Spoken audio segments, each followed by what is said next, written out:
ఏ కదా, A for Apple. ఈమె ఎవరు తెలుసా?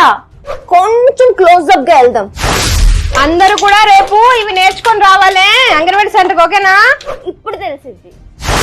ఆంధ్రప్రదేశ్ శాసనసభ సభ్యురాలైన మిరియాల శ్రీలక్ష్మీదేవి అనే నేను సభా నియమాలకు కట్టుబడి ఉంటానని, వాటిని అనుసరించి నడుస్తానని దైవ సాక్షిగా ప్రమాణం చేస్తా ఉన్నాను. ఎమ్మెల్యేగా గెలిచినప్పటికీ అంగన్వాడీ కేంద్రానికి రావడం మర్చిపోలేదు. పేద పిల్లలకు పాఠాలు చెప్పడం మానలేదు. ఇంకా ఎవరు పాలు తాగారు ఈరోజు? Very good. అందరూ పొద్దున్న లేవగానే పళ్ళు తోమాలి, చక్కగా స్నానం చేయాలి. అవసరం అనిపిస్తేనే కారులో వెళ్తుంది. తక్కిన సమయంలో ఆటోనే ఎక్కువగా ప్రిఫర్ చేస్తుంది జర్నీకి ఈ ఎమ్మెల్యే.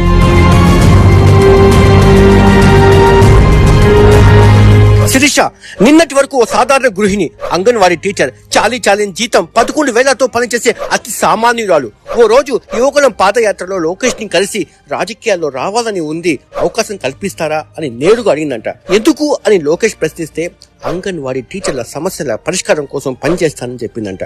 లోకేష్ నవ్వి ఊరుకున్నారు. అందరూ మర్చిపోయారు. సీన్ కట్ చేస్తే వన్ ఫైన్ డే ఆమె తలుపు తట్టి బీఫామ్ ఆమె చేతులు పట్టింది టీడీపీ. ఆమె గెలిచింది.